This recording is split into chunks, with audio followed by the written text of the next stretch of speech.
प्यारे भाई बहनों, आज के वीडियो में चलिए फिर से एक बार हम कुछ गहरी बातें करें आत्मा, जीवात्मा और प्राण को लेकर। सबसे पहले तो हमें यह समझना पड़ेगा, इस बात को आत्मसात करना पड़ेगा कि जब व्यक्ति की मृत्यु होती है तो मृत्यु के समय शरीर से आत्मा नहीं निकलता, शरीर से निकलता है प्राण और जीवात्मा। श्रीमद् भागवत गीता के दूसरे अध्याय के 22वें श्लोक में भगवान ने स्वयं इस बात की पुष्टि करते हुए कहा है, वाशांसी जीर्णानि यथा विहाय नवानि गृह्णाति नरोपराणि तथा शरीराणि विहाय जीर्णान्यानि संयाति नवानि देहि। जिस तरह से मनुष्य पुराने वस्त्रों को त्याग कर दूसरे नए वस्त्रों को ग्रहण करता है, उसी तरह से जीवात्मा पुराने शरीर को त्याग कर नए शरीर को ग्रहण करता है। जीवात्मा,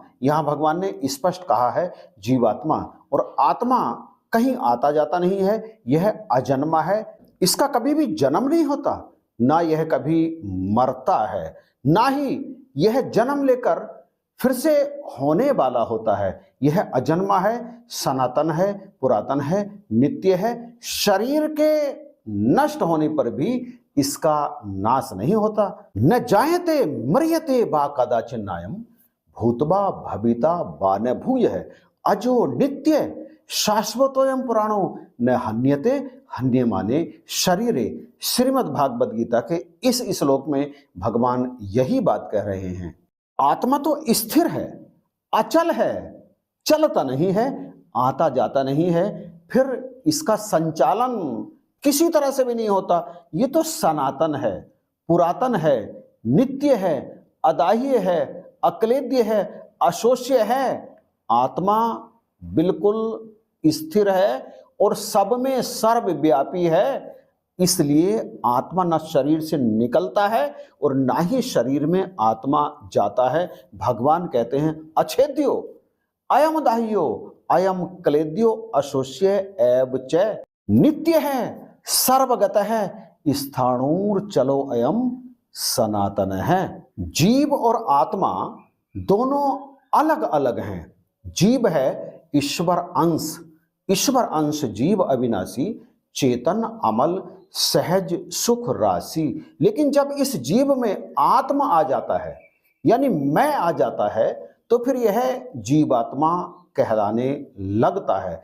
इस जीव में आत्मा आता है आत्मा के कारण। दूसरे शब्दों में, जब जीव आत्मा के संरक्षण में यानी आत्मा के साथ रहने लगता है, तो फिर इसे हम जीवात्मा कहते हैं। दरअसल जीव इंद्रियों की शक्ति, मन, बुद्धि, अहंकार, वासनाएं, संस्कार, इच्छाओं और कर्म फल का मिला जुला रूप हैं, और ये सारी की सारी चीजें ईश्वर में से ही इस शरीर में दरअसल आती हैं। और जब ये जीव अपने अंदर मैं को स्थापित कर लेता है, दरअसल मैं तो स्वयं ब्रह्म है जो सर्वत्र मौजूद है, इन सब के अंदर भी मौजूद है, जीव में भी मौजूद है।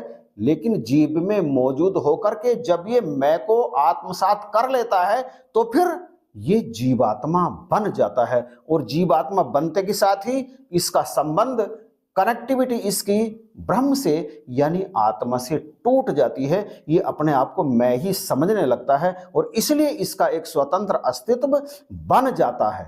और फिर इसका स्वतंत्र अस्तित्व बनते ही ये विभिन्न प्रकार के बंधनों में बंध जाता है, मोह माया में फंस जाता है, और ये उस अवस्था को भूल जाता है जो अवस्था इसकी वास्तविक अवस्था थी।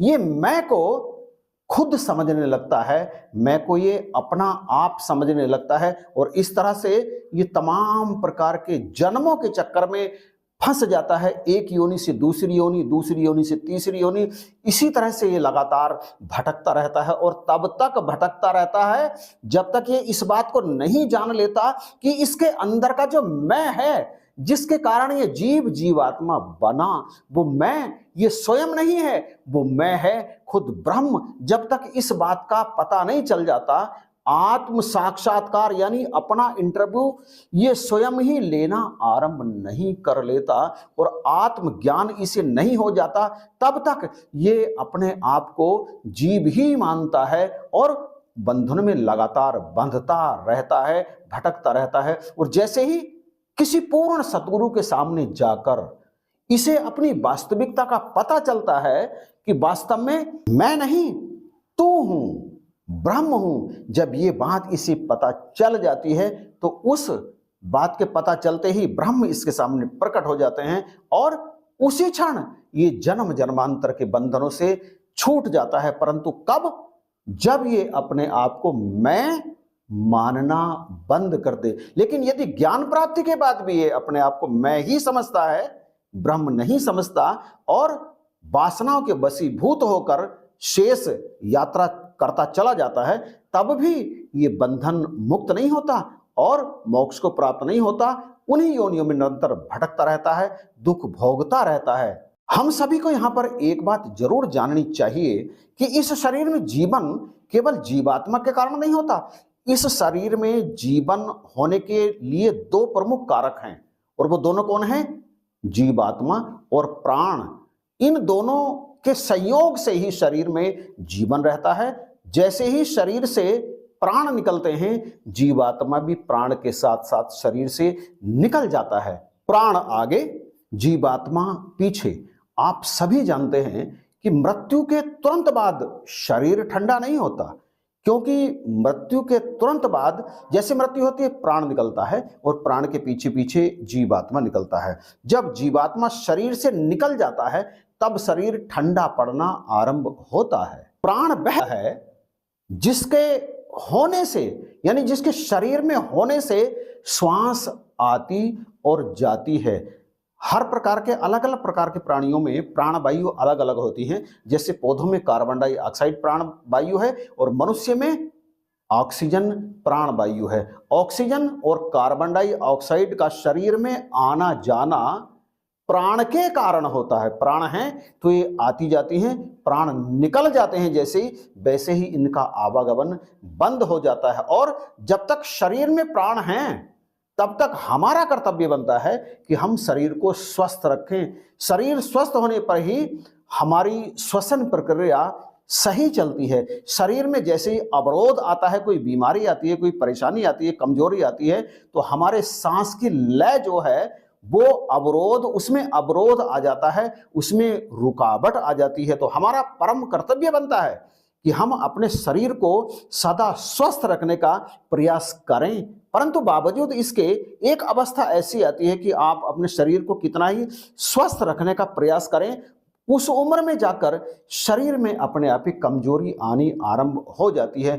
तब प्राण को लगता है कि अब ये शरीर धीरे धीरे मेरे रहने के योग्य नहीं होने जा रहा है, यानी अब मेरा इससे संबंध विच्छेद होने का समय धीरे धीरे नजदीक आता चला जा रहा है। और उससे अलग भी किसी भी उम्र में जब शरीर में कोई टूट फूट हो जाती है, भयंकर बीमारी आ जाती है, तो उस समय भी व्यक्ति की मृत्यु हो जाती है। दरअसल प्राण के साथ जीवात्मा का शरीर से बाहर निकलना ही वास्तव में मृत्यु कहलाती है। जब प्राण शरीर का साथ छोड़ता है तो आत्मा वहीं रहती है। प्राण अपने साथ जीवात्मा को लेकर शरीर से निकल जाता है। शरीर वहीं पड़ा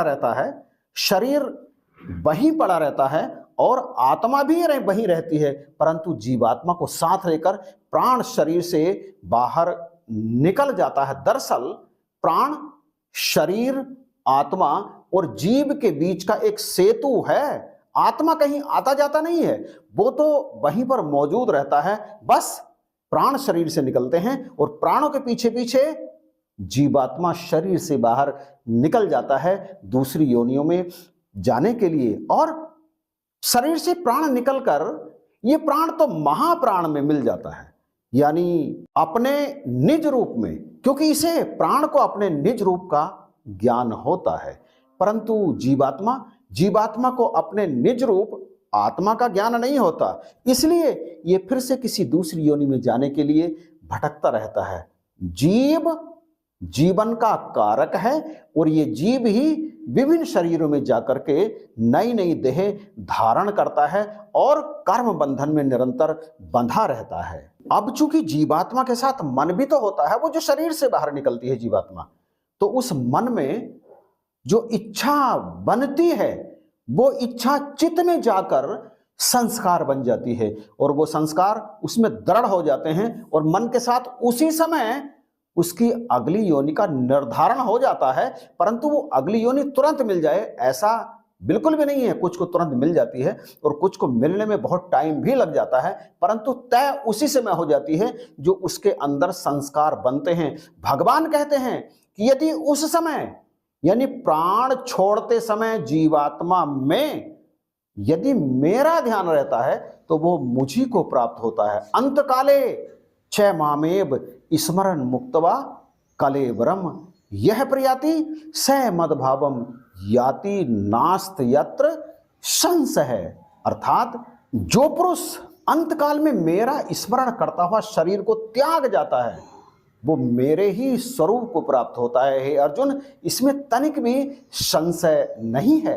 इसलिए प्यारे भाई बहनों, ये हम सबका परम कर्तव्य बनता है। हम सबका मतलब जो जन्म जन्मांतर के बंधनों को तोड़ना चाहते हैं और जो सदा पर ब्रह्म में स्थिर होकर के स्थित होकर के रहना चाहते हैं, जो सदा आनंद में रहना चाहते हैं, उनका ये सबका ये परम कर्तव्य है कि वो अपने जीते जी परम तत्व को प्राप्त करने की कोशिश करते रहें और निरंतर प्रभु का स्मरण करते हुए अपने जीवन को जीते चले जाएं। निश्चित ही उन्हें परब्रह्म की भी प्राप्ति हो जाती है और मोक्ष भी प्राप्त हो जाता है और तमाम प्रकार के बंधनों से उन्हें छुटकारा भी मिल जाता है। तो इस वीडियो को यहीं पर समाप्त करते हैं। कैसा लगा कमेंट करके बताइएगा जरूर। अच्छा लगा तो प्लीज इसे शेयर जरूर कीजिएगा। चैनल पर यदि नए हैं तो इसे सब्सक्राइब करना बिल्कुल भी मत भूलना, क्योंकि इसी तरह की वीडियोस आपको इस चैनल पर निरंतर मिलती रहती हैं। इन्हीं शब्दों के साथ आप सभी को जय हिंद, नमस्कार और प्यार भरी धन्यवाद।